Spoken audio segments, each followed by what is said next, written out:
And may I congratulate the Right Honourable Lady on delivering her second budget. I hope she enjoyed it, because it really should be her last.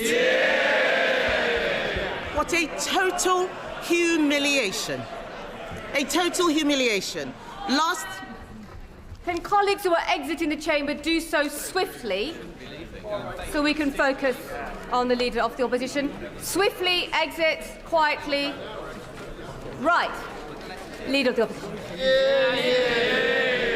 It's a total humiliation, Madam Deputy Speaker. Last year, she put up taxes by £40 billion, the biggest tax rate in British history. She promised that she wouldn't be back for more. She swore it was a one-off. She told everyone that from now on, it would be stability and she would pay for everything with growth. Today, she has broken every single one of those promises. If she had any decency, she would resign.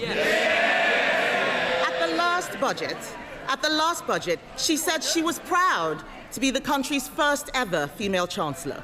After this budget, she will go down as the country's worst ever Chancellor.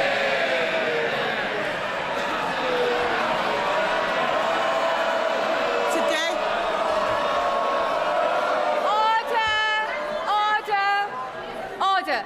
And the Chief Whip in particular knows that we don't allow clapping in the chamber. Resign. Leader of the Opposition. Resign.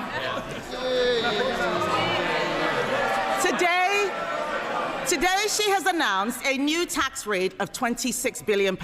They're all cheering. Household income is down. Spending policies in this budget increase borrowing in every year. That smorgasbord of misery we just heard from her can be summed up in one sentence. Labour are hiking taxes to pay for welfare. This is a budget for Benefit Street, Madam Deputy Speaker, paid for by working people. This budget increases benefits for 560,000 families by an average of £5,000. They are hiking taxes on workers, pensioners and savers to pay for handouts to keep their backbenchers quiet. These are the same, yes, they can chanter all they like. These are the same backbenchers, Madam Deputy Speaker, who cheered last year when she taxed jobs and left more than 100,000 people without an income. They cheered because they didn't understand the consequences of what they were doing, and they still don't. Madam Deputy Speaker, it's not been an easy time for the Chancellor. No one liked seeing her sitting on those benches as it dawned on her that her own backbenchers were going to do to her political career what she's done to our economy. But she could have chosen today to bring down welfare spending and get more people into work. Instead, she has chosen to put up tax after tax after tax, taxes on workers, taxes on savers, taxes on pensioners, taxes on investors, taxes on homes, holidays, cars, I think even milkshakes, taxes on anyone doing the right thing. She and this government have lost what little credibility they had left, and no one will ever trust her again. What's amazing, Madam Deputy Speaker, is that she has the nerve to come to this House and claim this is all someone else's fault. A laundry list of excuses. Yes. Madam Deputy Speaker, they blame the Conservatives as if we've been sneaking into the Treasury under the cover of darkness to give pay rises to the unions. She inherited an economy with inflation at 2% and record high employment. She has tanked it in just over a year. Endless excuses. She blames Brexit. She blames Donald Trump. She needs to blame herself. And I've got some news for her. The Chancellor didn't seem to understand what the OBR was saying. Inflation is up, not down, and that inflation was stoked by her tax and spend decisions. The economic fiscal outlook says that they expect inflation to stay higher for longer. Everybody else has read it. She still hasn't read the OBR analysis. She blames higher than expected borrowing costs. Where does she think they came from? Those borrowing costs are driven by her lack of grip. She is paying more, you're saying us, she's paying more to borrow than Greece. She is paying more to borrow than at any point under the 14 years of Conservative government. Perhaps if Labour MPs read a book sometimes, they would know something. That includes an energy crisis Madam Deputy Speaker. Under us, we had an energy crisis sparked by a war in Ukraine and a global pandemic. What is her excuse? What is her excuse? She is taking the public for fools, but they are under no illusions whose fault this is. The fact is, the bad choices she is making today, choices to break promises, choices to put up taxes, choices to spend more of other people's money, are because of the bad choices she made at the last disastrous budget. If you want growth, you need to start with knowing what kind of country you want to be and make a plan to get there. Create certainty for the people and businesses who will drive growth. There is no growth and no plan because Labour focused on settling scores and scratching the itches they had in opposition. She promised stability, she delivered chaos. Just look at the circus around this budget. First the leaks, then more leaks to try to undo the damage.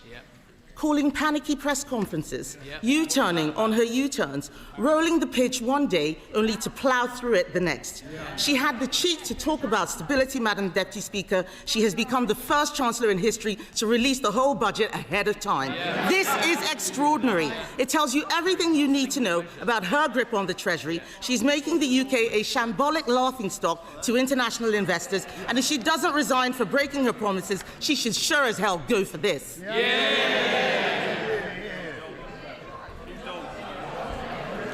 But, Madam Deputy Speaker, what have we got for all this chaos and disorder? There are 1 million more people claiming universal credit than there were at the time of the last budget. Government spending, up. Welfare spending, up. Universal credit claimants, up. Unemployment, up. Debt interest, up. Inflation, up. And what about the things that you want to go up? What about the things you want to go up? Growth, down. Investment, down. Business confidence, down. The credibility of the Chancellor, and not just down, through the floor. These figures are shocking. Does she really think that anyone will be confused by the sleight of her hand that she had in her speech? Her speech today was an exercise in self-delusion. Today, she had an opportunity to apologize and show some humility. Instead, we've been fed puff pieces in the Times and the FT showing a woman wallowing in self-pity, whining about mansplaining and misogyny. Madam Deputy Speaker, let me explain to the Chancellor. Woman... Order. Colleagues need to simmer down, most definitely, and just breathe a little and allow the Leader of the Opposition to be heard. Leader of the Opposition. All we've had is wallowing in self-pity and whining about misogyny and mansplaining. So, Madam Deputy Speaker, let me explain to the Chancellor, woman to woman. People out there aren't complaining because she's female. They're complaining because she is utterly incompetent.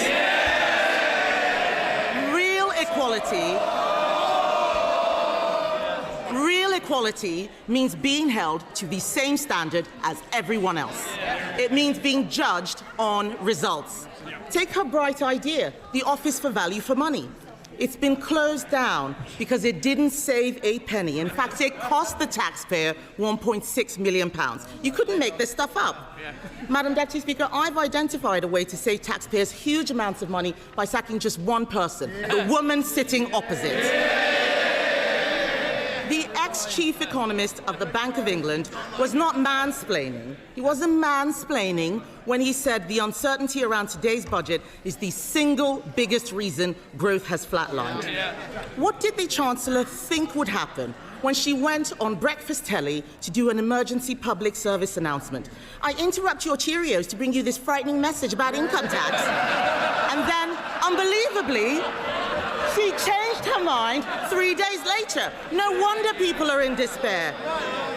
She says she wants people to respect her. Order. Conservative colleagues are drowning out the Leader of the Opposition speech, so just be mindful nobody will be able to hear her at home. Leader of the Opposition.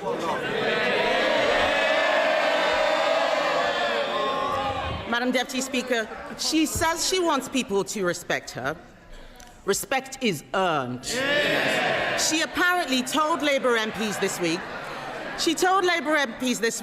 I'll show the media, I'll show the Tories, I will not let them beat me. Show us what? Making stuff up at the dispatch box, incompetence, chaos, and the highest tax burden in history. She said to them, Madam Deputy Speaker, I'll be there on Wednesday, I'll be there next year, and I'll be back the year after that. God help us. She is spineless, shameless, and completely aimless. Talk to any business. Talk to someone looking for a job. Unemployment is up every single month since Labour have been in office. They don't want to hear it, but it's true. They're shouting and complaining they cannot create jobs. It is the worst year for graduate recruitment on record. Are they proud of this? Companies like Merck and Ineos slashing investment plan. Order. If you're on the front bench, I can obviously see you, Mr. Kyle. And there's no need for you to be chuntering this loud. They can see and hear you as well. Leader of the Opposition. Thank you, Madam Deputy Speaker. They don't want to hear the truth, but I'm speaking for all of those people out there who are sick of this government. Companies like Merck and Ineos are slashing investment plans. The construction sector has shrunk. How is that house building target going, by the way? I'll tell you, Madam Deputy Speaker, they are miles behind and won't even come close to what we achieved. Business confidence is at record lows. No wonder today future growth has been revised down in every year of the scorecard. The papers are reporting that 1 in 8 business leaders is planning to leave Britain. Even one of Labour's biggest ever donors, Lakshmi Mittal, has fled the country. Fled with a passport. What we have in front of us is a budget littered with broken promises. She stood on a manifesto which promised better returns for UK savers. Today, she's putting up taxes on savings, on salary sacrifice even. She promised to give pensioners the security and retirement they deserve. Today, she slapped higher taxes on people saving for their pension. She promised to make Britain the best place in the world to invest and do business. Today, she has raised the dividend tax rates. She and the Prime Minister had already broken their promise to freeze council tax, but today she's decided to go even further, introducing a new property tax clobbering family homes that will only raise small amounts. This is Labour's Britain. This is Labour's Britain. People who work hard, Madam Deputy Speaker, people who work hard and save hard to buy their homes get taxed more, while those who don't work, who in some cases refuse to work, get their accommodation paid for by taxpayers. And then to top it all off, because taxing your home, your car, your savings and your pension wasn't enough, she has, by her own admission, broken her manifesto promise on income tax. Because in the last budget, she said, and I quote, I am keeping every single promise on tax that I made in our manifesto, so there will be no extension of the freeze in income tax threshold. She said in that budget that extending the threshold freeze would hurt working people and take money out of their payslips. But today, she has done exactly that. Why should anyone believe anything she's promised in this budget? And so where is the money going? Small changes to rail fares and prescriptions, these are distractions while she steals your wallet. The real story here, Madam Deputy Speaker, the real story is that Labour have lost control of welfare spending. Not only will working people have their tax thresholds frozen while benefits go up in line with inflation, not only have Labour abandoned reforms that would have saved the taxpayer £5 billion after pressure from these backbenchers, today they have added another £3 billion to the bill by scrapping the two-child benefit cap. We introduced that cap, Madam Deputy Speaker, because it means people on benefits have to make the same decisions about having children as everyone else. Even Labour voters know that it strikes the right balance between supporting people who are struggling and protecting taxpayers who are struggling themselves. Just this summer, the Chancellor admitted that lifting the two-child benefit cap was not affordable. But that was before the Prime Minister accidentally fired the starting gun on the race to replace him. So now he and the Chancellor are buying the votes of their own MPs with taxpayers' money. If she wants to reduce child poverty, she should stop taxing their parents and stop destroying their jobs. She congratulated herself on a new tax on landlords. Let me tell her this. Hiking tax on landlords will only push up rents. It will push landlords out of the market. The people who will suffer are the tenants. And then she talks about taxes on electric vehicles. These changes will hit rural drivers the hardest, but we know that Labour don't care about rural people. All this budget delivers is higher taxes and out-of-control spending. Nobody voted for this. The Chancellor must take responsibility. She chose to impose the jobs tax, driving unemployment higher month after month. She chose to abandon welfare reform, meaning the benefits bill is spiralling. She chose to spend more and more money she didn't have, leaving taxpayers to foot the bill. She is out of money, out of ideas, out of her depth, and she has run out of road. The country simply cannot afford a Chancellor who can't keep her own promises. Her position is untenable, and she knows it. She's talking to the Chancellor. Is he mansplaining to you, by the way? Is he mansplaining? Do you want some help? Would you like some help? What the Prime Minister should do is grow a backbone and sack her. But he won't, because he knows if she goes down, he goes down with her. So we're stuck with them both, Laurel and foolhardy. Does she have any sympathy for the people facing Christmas without a salary because of her jobs tax? For the retailers who are suffering sleepless nights because of their plummeting Christmas sales? People out there are crying. Last year, we had the horrors of the Halloween budget. This year, it's the nightmare before Christmas. And as for her, she's the unwelcome Christmas guest, 10 minutes through the door, and she's eaten all the Quality Street, Madam Deputy Speaker.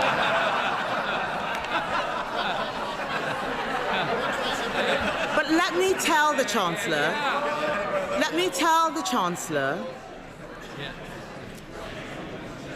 Chancellor something she has forgotten. Behind every line in today's Red Book is a family, a home, a lifetime of work and sacrifice. People are frightened, and they have every reason to be. The Chancellor has spent the last year terrifying them. Every decision that she and the Prime Minister make puts more pressure on the people who keep this country going. If Labour are the party of working people, why is it that every day under them, thousands more people are signing off work and onto benefits? It's Conservatives who are the party of work. The Labour Party should be renamed the Welfare Party. And they are making a mistake. The British public don't want higher welfare spending. They want people in work providing for themselves. They want to live in a country where hard work pays, where what you put in reflects what you get out. And we agree with them. There is an alternative. We Conservatives have set it out. This budget could have saved £47 billion, including £23 billion from welfare. She could have applied our golden economic rule, allocating half of those savings to cutting the deficit and using the rest to cut taxes. Oh, they're all pretending they're not listening. It's the shame of the mess they've made. It's the shame of the mess they've made. Order. Mr. Vince. Mr. Thompson, you're so enthusiastic. I was worried you were going to knock Mr. War off his chair a moment ago, so we need to calm down and breathe, and we need to ensure that we can hear the Leader of the Opposition. Kemi Badenoch. Even the dog is laughing at the Chancellor, Madam Deputy Speaker. She could have applied our golden economic rule, allocating half of those savings to cutting the deficit, using the rest to cut taxes. She could have abolished stamp duty on homes to get the housing market moving, abolished business rates on shops to breathe life into our high streets. She could have introduced our cheap power plan. It saves a lot more money than what she announced would bring down energy costs for homes and businesses. That's what she should have done. She should be on the side of people who get up and go to work, people who take a risk to start a company, people working all hours to keep their business afloat. She should be on the side of the farmer, trying to hand something over to the next generation. The investor, deciding whether to spend their money in the UK or elsewhere. She should be on the side of the young person, looking for their first job. The saver, doing the right thing and putting money away for a rainy day. The pensioner, trying to enjoy a decent retirement. This country works when you make the country work for them. Only the Conservatives are on their side, Madam Deputy Speaker, and our plan for them is simple. Bring down energy costs, cut spending, cut tax, back business, and get Britain working again.